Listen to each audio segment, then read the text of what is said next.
மறந்தவதான் தூக்கி எடுத்து என்ன தோள் சுமந்து காத்தவதான் தூளி படுக்கையிட்டு தூங்க பாட்டு படிச்சவதான் தூசி துரும்பு பட்டா தவதறி துடிச்சவதான் நோய் நொடியில்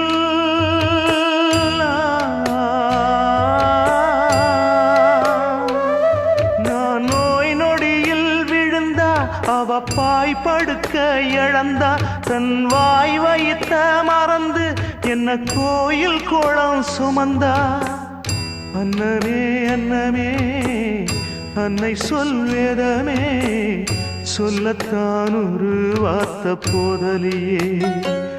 ஏன் சொந்தந்தான் தாய விட்டு போகலியே.